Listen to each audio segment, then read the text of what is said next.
అపోస్తలుల కార్యముల గ్రంథము 10వ అధ్యాయం 30వ వచనాన్ని చదువుకుందాం. అందుకు కొర్నేలి, 4 దినముల క్రిందట పగలు 3 గంటలు మొదలుకొని ఈ వేళ వరకు నేను ఇంట ప్రార్థన చేయుచుండగా అనే మాట కనిపించింది. మనము ప్రార్థన చేయుచుండగా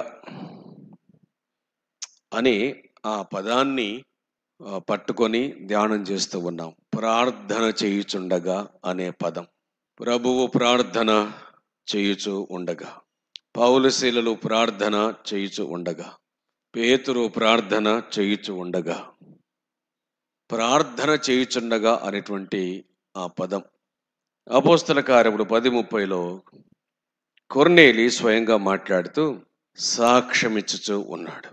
నేను ప్రార్థన చేయుచు ఉండగా పగలు 3 గంటలు మొదలుకొని ఈ వేళ వరకు అని అన్నాడు. పగలు 3 గంటలు మొదలుకొని ఈ వేళ వరకు. ఈ వేళ అనేటువంటిది ఎప్పుడు అనగా పేతురు కొర్నేలి ఇంటిలో ప్రవేశించిన వేళ కాబట్టి అది ఇంచుమించుగా సాయంకాలపు వేళ అని ఈ మాటను బట్టి గ్రహించవచ్చు. 3 గంటల వేళ ప్రారంభం, ఈ వేళ వరకు నేను ప్రార్థన చేయుచుండగా. ప్రశస్తమానమైన వస్త్రములు ధరించిన ఒకడు నా ఎదుట నిలిచి, కొర్నేలి, నీ ప్రార్థన వినబడెను, నీ ధర్మకార్యములు దేవుని సముఖమునందు జ్ఞాపకమందు ఉంచబడి ఉన్నవి గనుక నీవు యొప్పే వర్తమానము పంపి పేతురును మార్పు ఎరగల సీమోను పిలిపించుము. అతడు సముద్రపు ధరనున్న చర్మకారుడైన సీమోని ఇంట ఉన్నాడని నాతో చెప్పాను. సరే, ప్రార్థన చేయుచుండగా అనే మాటను మనం పట్టుకున్నాం కాబట్టి కొర్నేలి కూడా నేను ప్రార్థన చేయుచు ఉండగా అని తాను ప్రార్థించుచు ఉండగా జరిగిన సంఘటనలను, సంభవములను తెలియజేశాడు. ఏంటి అంటే, నేను ప్రార్థన చేయుచుండగా ప్రకాశమానమైన దూత ఒకడు. ఆ సంగతులు 10వ అధ్యాయంలోనే ప్రారంభంలోనే మనకు కనబడతాయి. ఇంచుమించు 3 గంటల వేళ దేవుని దూత అతని యొద్దకు వచ్చి, ఆ ప్రకాశమానమైన వాడు దేవుని దూత అని వ్రాయబడి ఉంది. దేవుని దూత కొర్నేలిని పిలిచి దర్శనమందు అనే మాటను వ్రాయబడింది. కాబట్టి ఇది కల కాదు, పగటి వేళ నిద్రిస్తున్నప్పుడు కాదు, పగటి వేళ ప్రార్థించుతూ ఉన్నప్పుడు అతనికి కలిగిన దర్శనం. నీ ప్రార్థన దేవుని సన్నిధికి చేరింది, నీ ధర్మకార్యములు దేవుని సన్నిధికి జ్ఞాపకార్థముగా చేరినవి. నీ ప్రార్థన దేవుని సన్నిధికి చేరింది. అసలు కొర్నేలి రక్షణ పొందినవాడా? ప్రార్థించుతూ ఉన్నాడు కానీ కొర్నేలి రక్షణ పొందినవాడా అంటే కొర్నేలి రక్షణ పొందినవాడు కాదు. కొర్నేలి ఏమైనా దైవ సాంగత్యమును కలిగిన వాడా అంటే అదే మనం చెబుతున్నామే, మారు మనస్సు పొందుట, పాపక్షమాపణ పొందుట, బాప్తిస్మము తీసుకొనుట, ఇవన్నీ ఈ వరుసలో ఏమైనా చేరినవాడా అంటే తనకేం తెలియదు, అవన్నీ ఏమి తెలియదు. ఇతన్ని గూర్చి ఒక చిన్న మాట చెప్పాల్సి వస్తే నీతిమంతుడైన పాపి అని చెప్పాలి. ఎందుకు అనంటే అతడు దేవుని గూర్చి విన్నాడు అంతే, పాప క్షమాపణను పొందినవాడు కాదు, రక్షణ అనుభవాన్ని కలిగిన వాడు కాడు, గాని పాపము జోలికి వెళ్ళినవాడు కాడు. ఎందుచేతనగా అతని ఉద్యోగము చూడగా అది ఎట్లాంటిదో మనకు కనబడుతుంది. శతాధిపతి. చాలా కాలం క్రిందట యోహాను చెప్పిన మాటలు ఏమిటో మనకు అర్థమవుతాయి. యోహాను సువార్త 3వ అధ్యాయం 14వ వచనములో, యోహాను సువార్త 3:14లో మేమేం చెయ్యాలి అని అందరూ అడిగారు అతన్ని. సైనికులు అడిగారు, మేమేం చెయ్యాలి మాకు చెప్పండి అని. సైనికులను మేమేం చేయవలని అడగగా అందుకు అతడు, ఎవనిని బాధ పెట్టకయు, ఎవని మీద అపనింద వేయకయు, మీ జీతములతో తృప్తి పొంది ఉండండి. సాధారణంగా సైనికులు అక్రమంగా సంపాదించగలిగిన దారిని కలిగి ఉన్నారు. ఈ మాటను బట్టి చూడగా అక్రమంగా సంపాదించుకొనగలిగిన దారి వాళ్ళకుంది. అయితే కొర్నేలి అక్రమ సంపాదన కలిగిన వాడు కాడు. కొర్నేలి అక్రమ ఆలోచనలు కలిగిన వాడు కాడు. దేవుని మార్గము ఎరుగక పోయినను ఎరిగిన వారమని చెప్పుకునే వారి కంటే నీతిమంతుడుగా జీవించినవాడు. రక్షణను పొందలేదు అని చెబుతున్నామే, పొందినామని అనుకునే వారి కంటే చెప్పుకునే వారి కంటే సరిగ్గా బతికినటువంటి వాడు. నీతిమంతులము అని చెప్పుకునే వారి కంటే నీతిమంతుడుగా జీవించిన వాడు. చెప్పుకోలేదు కానీ కార్యాలన్నీ కూడా ఉన్నాయి. తాను చెప్పలేదు, చెప్పుకోలేదు కానీ ఆ కార్యాలన్నీ కూడా ఇతనిలో మనకు స్పష్టంగా కనబడుతూ ఉన్నాయి. అందుచేత దేవునికి కావలసింది చెప్పుకోవడం కాదు, చేయడం కావాలి అని కొర్నేలి జీవితం మనకు చెబుతుంది. కొర్నేలి దేవునికి ఇష్టడుగా బతికిన వాడుగా కనబడుతున్నాయి అతని జీవితం, క్రియలు. అందుకే దేవుడే సంతోషించాడు అనే మాట చెప్పబడింది కదా. అదెంత మంచి మాట. దేవుడే సంతోషించాడు. దేవుని సన్నిధికి చేరగలిగిన ప్రార్థన, ఒక సవాలుతో కూడినటువంటి జీవితం కొర్నేలిది. రక్షణను పొందినవాడు కాడు అని గట్టిగా చెప్తున్నామే, రక్షణ పొందని వాడగినా అతని ప్రార్థన దేవుని సన్నిధిని చేరింది. రక్షణ పొందిన మన ప్రార్థన దేవుని సన్నిధి చేరడమే అనుమానంగా కనబడుతుంది. కాబట్టి చెప్పుకునే వారి కంటే జీవించే జీవితాన్ని కలిగిన వాడితాడు. రక్షణ పొందినవాడు కాడు అని ఏ విధంగా చెప్పగలుగుతున్నాం అంటే 11:14 నీవును నీ ఇంటి వారందరూ ఏ మాట వలన రక్షణ పొందుదురో ఆ మాటలు అతడు నీతో చెప్పునని ఈ ఇంట నిలిచి తనతో చెప్పిన ఒక దేవదూతను చూచిన సంగతి నాకు తెలిపెను. దేవదూతనే చెప్పాడంట, ఫలాని వ్యక్తిని పిలిపించుకో, అతని మాటల వలన ఏ మాటలు చెప్తాడో ఆ మాటల వలన నీకు రక్షణ కలుగుతుంది అని చెప్పాడట. దేవదూతే ఆ సంగతులను చెప్పాడు. ఇక్కడ పూర్తిగా విషదంగా లేవు. ఆ సంగతులన్నీ కూడా కొర్నేలి వివరంగా పేతురుతో చెప్పాడు. ఇంకనూ రక్షణ పొందని వాని ప్రార్థన దేవుని సన్నిధిని చేరగలుగుతుందా? ఆ విషయాన్ని పేతురు మనకు క్లారిఫై చేశాడు, తేటతెల్లం చేశాడు. ఏమని? దేవుడు పక్షపాతి కాడని 10:24 నేను నిజంగా గ్రహించి ఉన్నాను. ప్రతి జనములోనూ ఆయనకు భయపడి నీతిగా నడుచుకుని వానిని ఆయన అంగీకరించును. ఆ మాట గొప్పది. ప్రతి తరములోనూ ప్రతి జనములోనూ ఆయనకు భయపడి నీతిగా బ్రతుకువాని, ఆయనకు భయపడి నీతిగా నడుచుకుని వాణ్ణి. రక్షణ లేని వాడు ఆయనకు భయపడి నీతిగా నడుచుకుంటున్నాడు. రక్షణ పొందిన వాళ్ళంతా ఇంచుమించుగా భయం వదిలేసినారు. రక్షణ పొందిన అనేకులకు భయం లేదు. ఎందుకంటే చూసి చూసి చూసి చూసి దేవుడు చులకనైనాడు. ప్రసంగీకులకు భయం లేదు, విశ్వాసులకు భయం లేదు.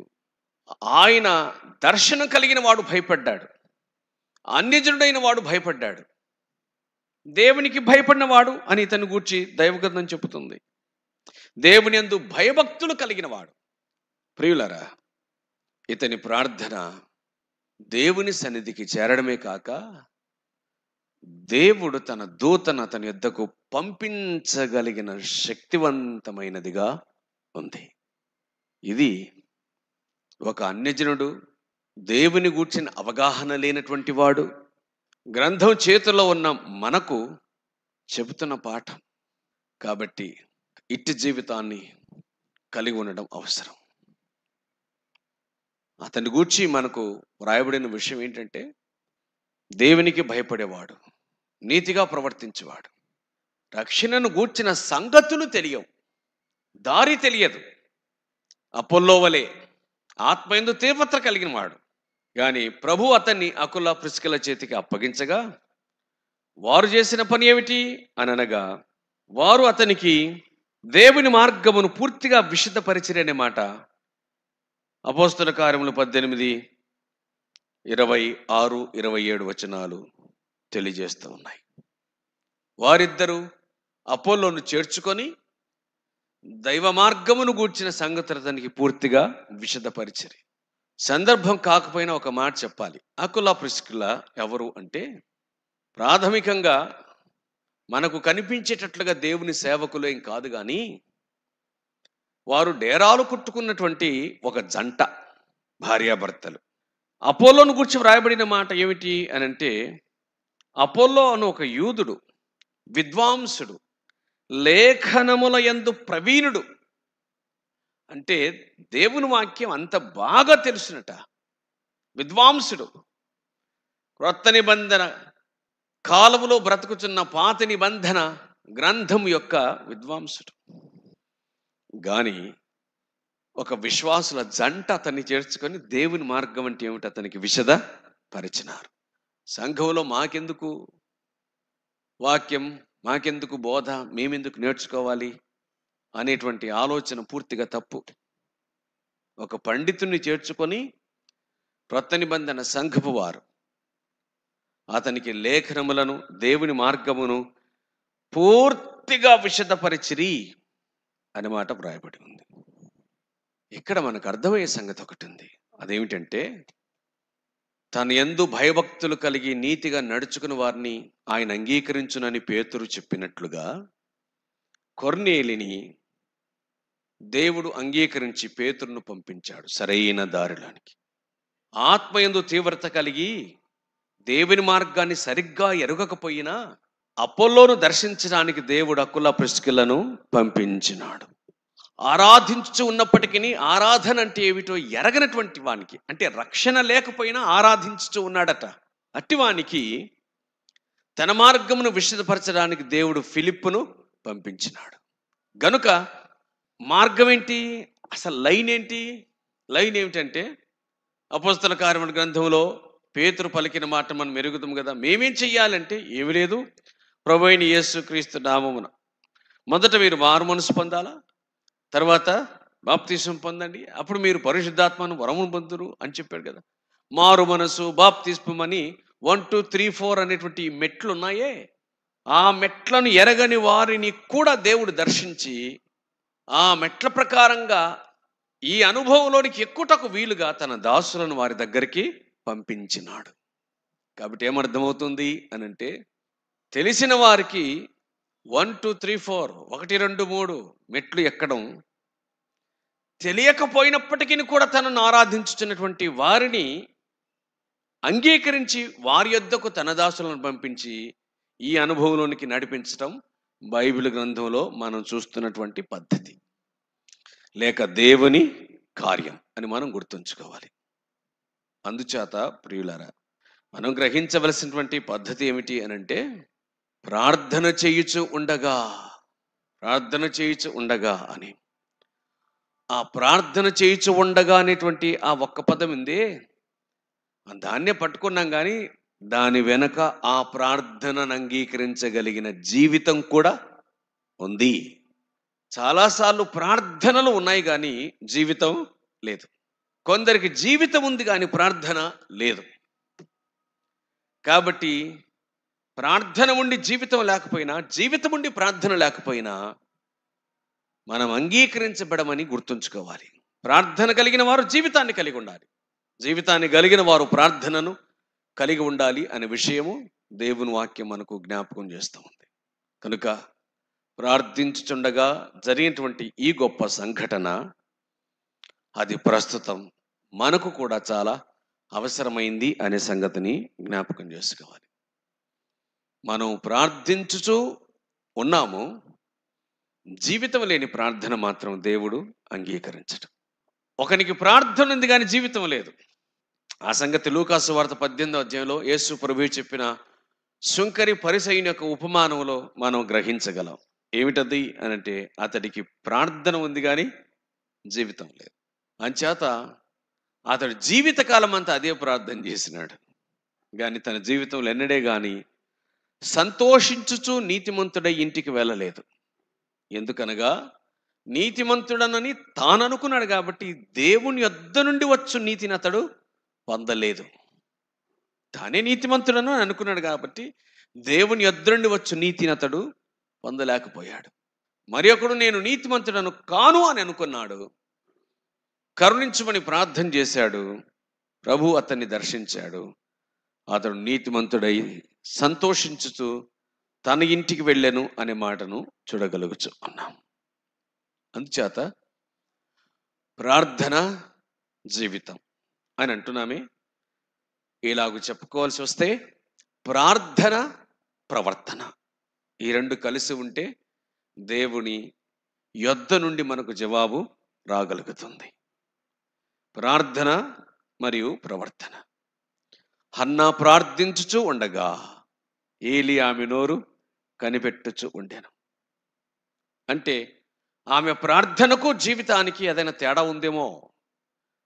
కాబట్టి ఆమె నిజంగా ప్రార్థన చేస్తుందా, మత్తురాలై ఏదన్నా మాట్లాడుకుంటుందా, గొనుక్కుంటూ ఉందా, సనుక్కుంటూ ఉందా? ఇది ప్రార్థననా లేక సనుగా? ఇది తన ఆత్మ తీవ్రత చేత చేయుచున్న ప్రార్థననా లేకపోతే మత్తు వలన కలిగినటువంటి మాటల అని అతడు వెళ్ళి పరిశీలన చేయగా ఆమె అనింది, నా హృదయ వేదనయ్యా, నా బాధనంతా నేను దేవునికి చెప్పుకుంటున్నానయ్యా, నా ఆత్మను దేవుని సన్నిధిలో కుమ్మరించుకొనుచున్నాను. కాబట్టి ఆమె ప్రార్థనకు నెక్స్ట్ ప్రవర్తనకు సరిగ్గా అతికింది. అందుకు ఆయన అన్నాడు, అమ్మా నువ్వు చేసుకున్న మనవిని దేవుడు అంగీకరిస్తాడు, వెళ్ళు అని చెప్పి అన్నాడు. ఆయన అన్నాడు, దేవుడు హన్నా మొరను విని ఆమెను జ్ఞాపకము చేసుకున్నాడు. అంచేత ప్రార్థన ప్రవర్తన అది అతికితే అప్పుడు సమాధానాలు దేవుని యొద్ద నుంచి మనము పొందుటకు వీలు కలుగుతూ ఉంది. ఇప్పుడు ప్రార్థనలు ఎక్కువైనాయి, ప్రవర్తన తక్కువైంది. ప్రార్థన ఎక్కువయ్యాయి ఎందుకంటే ప్రార్థనకు వెళ్ళాలి అనేటువంటిది విశ్వాసుల ఆలోచన అయితే, రావాలి అనేటువంటిది సేవకుల ఆజ్ఞ.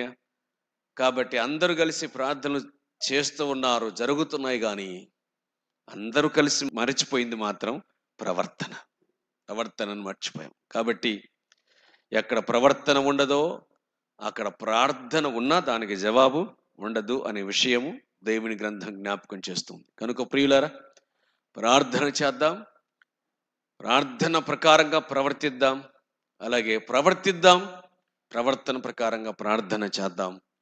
దేవుడు తప్పనిసరిగా దానికి జవాబును అనుగ్రహిస్తాడనే విషయం దేవుని వాక్యం గుర్తు చేస్తుంది.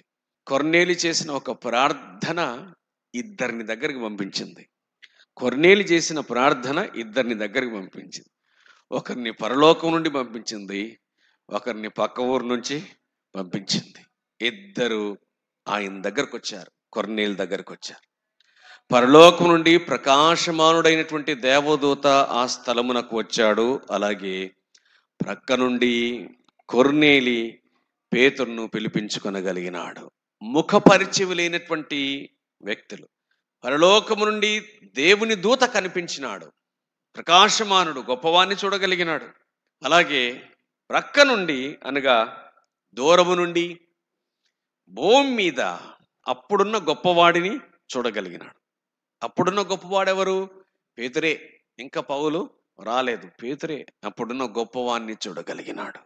ప్రార్థన ఇద్దరిని అతనికి సమీపస్తులుగా చేసింది. అంతేకాదు, ఫలాని వ్యక్తిని పిలిపించుకోమని చెప్పగా ప్రార్థన చేయుచుండగా ప్రకాశమానమైన దూత వచ్చాడు.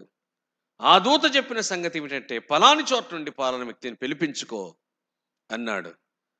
ఫలితం ఏమిటి అని అంటే, ముఖ్యులైనటువంటి తన స్నేహితులు అలాగే తన బంధువులను వారందరినీ పిలిపించుకొని కొర్నేలి దేవుని దాసుని కొరకు కనిపెట్టుచున్నాడు. దేవుని దాసుడు వచ్చాడు, సువార్తను ప్రకటించినాడు. జరిగిన సంగతి ఏమిటి అని అనగా దేవుని వాక్యం ఎలాగునో చెబుతుంది. అపోస్తుల కార్యముల గ్రంథం 10వ అధ్యాయం 44 వచనం. పేతురు ఈ మాటలు ఇంకా చెప్పుచుండగా అతని బోధ విన్న వారందరి మీదికి పరిశుద్ధాత్మ దిగెను. సున్నతి పొందిన వారిలో పేతురుతో కూడా వచ్చిన విశ్వాసులందరూ పరిశుద్ధాత్మ వరం అన్ని జనుల మీద సహితం కుమ్మరించబట్ట చూచి విభ్రాంతి నొందిరి అని వ్రాయబడి ఉంది. నేను ఇంతకు ముందు 1, 2, 3, 4 మెట్లు అని చెప్పాను. మీరు మారు మనసు పొందండి, పాపక్షమాపణ నిమిత్తం బాప్తిస్మం పొందండి, పరిశుద్ధాత్మను వరమును మీరు పొందుతారు. 1, 2, 3, 4. కానీ ఇక్కడ జరిగింది ఏమిటి? ముందు వారు పరిశుద్ధాత్మను పొందారు, అవునా? ఆ తర్వాత వారు బాప్తిస్మమును పొందారు. విచిత్రంగా కనిపించింది. భక్తిపరుడైన ఒక వ్యక్తి చేసినటువంటి ప్రార్థన, నీతిమంతుడైన ఒక వ్యక్తి చేసిన ప్రార్థన, దేవునికి భయపడిన వాడు చేసినటువంటి ప్రార్థన సిస్టమును తిరగదిప్పింది. ఏమిటా సంగతి? అదే పేతురు తన నోటితో బోధించిన బోధ ఏమిటో మనం ఎరుగుదాం. ఇందాకనే ఆ వచనాన్ని గుర్తు చేసుకున్నాం మనం. అపోస్తల కార్యముల గ్రంథం 2వ అధ్యాయం 37వ వచనములో మేమేం చేయాలని వారు అడిగితే 38లో ఇలాగన్నాడు, మీరు మారు మనసు పొందండి, పాపక్షమాపణ నిమిత్తం బాప్తిస్మం పొందండి, మీరు పరిశుద్ధాత్మను వరమును పొందుతారు అని ఇలాగును చెప్పాడు. ఇప్పుడు మారు మనసు లేదు, బాప్తిస్మం లేదు, పరిశుద్ధాత్మను వరం మాత్రం వచ్చింది. ఆయన 1, 2, 3 అని ఆయన చెప్పినాడు. ఇక్కడ 3, 1, 2 అయ్యింది. ప్రార్థించుచు ఉండగా అనేటువంటి విషయము ఇక్కడ మనకు ప్రస్తావనకు వచ్చింది. కాబట్టి ఆయనను ఎరగని, గ్రంథము లేని అన్యజనులకు ఆయన తన చిత్త ప్రకారంగా దర్శనమిచ్చువాడు, తన చిత్త ప్రకారంగా చేయువాడు. తెలిసిన వారిని గ్రంథము ద్వారా, లేఖనముల ద్వారా, వాక్యము ద్వారా తన యొద్దకు నడిపించుచున్నటువంటి వాడు. తెలియని వారిని వారి భక్తిని బట్టి, వారి నీతిని బట్టి, వారు తనకు భయపడటను బట్టి దారిలోనికి తీసుకుని వచ్చేవాడుగా మనకు కనబడుతున్నాడు. ఒక్కని ప్రార్థన వినండి, ఒక్కని ప్రార్థన. అతడు ప్రార్థించుచూ ఉండగా దేవుని సన్నిధికి చేరింది, పర్వాలేదు, నా ప్రార్థన నాది, నా ధర్మకార్యం నాది, నా జీవితం నాది అని అనుకుని అతడు సరిపెట్టుకొని ఉండేవాడు. అతని భక్తి జీవితం, అతడు దేవునికి భయపడే జీవితం, అతని నీతి జీవితం, అతని సత్ప్రవర్తన జీవితం ఏమిటది? తాను భక్తిపరుడు. కింద ఒక మాట ఉంది, తన యొద్ద కనిపెట్టుకొని ఉండి వారిలో భక్తిపరుడు ఒక సైనికుణ్ణి పిలిచి, శతాధిపతి భక్తిపరుడు కాగా ఆయన దగ్గర ఉన్నటువంటి పనిచేసే వ్యక్తి కూడా ఏమయ్యాడు? అతడు భక్తిపరుడుగా మార్చబడ్డాడు. అటువంటి వాణ్ణి దేవుడు దర్శించాడు. అతని ప్రార్థనకు దేవుడు జవాబునిచ్చుట ద్వారా జరిగిన సంగతి ఏమిటంటే, అతడు మాత్రమే కాక అతని బంధువులు, ముఖ్య స్నేహితులు, వీరందరూ కూడా అన్యజనులైన వీరు, బంధువులు, అన్యజనులు, స్నేహితులు ఎవరైనా ఉండి ఉండవచ్చు. కానీ ఎక్కువ శాతం తన వారిలో స్నేహితులు ఉండవచ్చు. తాను అన్యజనుడు, రోమియుడు. కానీ దేవుని గొప్ప కార్యం ఏంటి అని అంటే, వారందరూ కూడా ఆ దినమున రక్షణ పొందడానికి వీలు కలిగింది. పరిశుద్ధాత్మను వరమును పొందడానికి వీలు కలిగింది. అసలు ఏర్పరచబడిన వారు అంటే యూదులైనటువంటి వారు, వారు మేము ఘనులము అని అనుకుంటున్నటువంటి వారు సహా విభ్రాంతిని పొందడానికి, ఆశ్చర్యపడడానికి వీలు కలిగిందనేటువంటి విషయము దేవుని వాక్యం మనకు జ్ఞాపకము చేస్తూ ఉంది. ఒక వ్యక్తి ప్రార్థించుచు ఉండగా జరిగిన సంఘటన. ఇంతకంటే మించి ఏం కావాలి? ఒక వ్యక్తి ప్రార్థించుచు ఉండగా జరిగిన సంఘటన. అతని ముఖ్య స్నేహితులు, అతని బంధువులు, అసలు ఆ కుటుంబాలన్నీ కూడా రక్షణ పొందడానికి ఒక్కడు కారకుడయ్యాడు. ఒక్కడి ప్రార్థన కారణమైంది. ఇది దేవుడు మన నుంచి కోరుకుంటున్నాడు. అందుకే మీరందరి కోసం ప్రార్థించండి, రాజుల కోసం, అధికారుల కోసం అని దేవుని వాక్యం తిమోతి మొదటి పత్రిక 2:1 చెప్పే మాట అక్షర సత్యం. అలాగున ప్రార్థిద్దాము, ప్రార్థనను కొనసాగిద్దాం. అటు చేయుటకు ప్రభు మనకు సహాయమును అనుగ్రహించి నడిపించునుగాక. ప్రార్థన చేద్దాం. సర్వకృపానిధియు మిక్కిలి కనికరమును అత్యంత దయాజాలి కలిగిన మా పరమ తండ్రి, పరిశుద్ధమైన మీ నామమునకు మా హృదయపూర్వకమైన కృతజ్ఞత స్తుతులు స్తోత్రములను చెల్లించుకొనుచు ఉన్నాం. మమ్మను ప్రేమించి దర్శించి మీరు మాకు అనుగ్రహించిన సమయం కొరకు మీకు స్తోత్రాలు, మీ వాక్యం కొరకు మీకు స్తోత్రాలు. కొన్నేలి వలె మేము కూడా ప్రవర్తన కలిగిన వారమై ప్రార్థించుటకు సహాయం చేయండి, జీవితముతో ప్రార్థించుటకు సహాయం చేయండి. ఒకడి ప్రార్థన ద్వారా అనేకులు రక్షణ పొందగలిగారనే విషయం, ఒకడి ప్రార్థన పరలోకాన్ని భూలోకాన్ని కదిలించగలిగిందనే సంగతిని మేము జ్ఞాపకం చేసుకోగలుగుతూ ఉన్నాం. పరలోకము నుండి దేవదూత ప్రత్యక్షము కాగా భూలోకం నుండి దేవుని దాసుడు కనిపించిన సంగతి, తన యొద్దకు వచ్చిన సంగతిని మేము జ్ఞాపకం చేసుకుని ఉన్నాం. ఇలాంటి ఫలభరితమైనటువంటి ప్రార్థన జీవితాలు మాకు దయచేయమని వేడుకొనుచు మీ కృపగల హస్తాలకు అప్పచెప్పుకొనుచు మా ప్రభు అయిన క్రీస్తు పేరట ప్రార్థించి వేడుకొనుచున్నాము తండ్రి.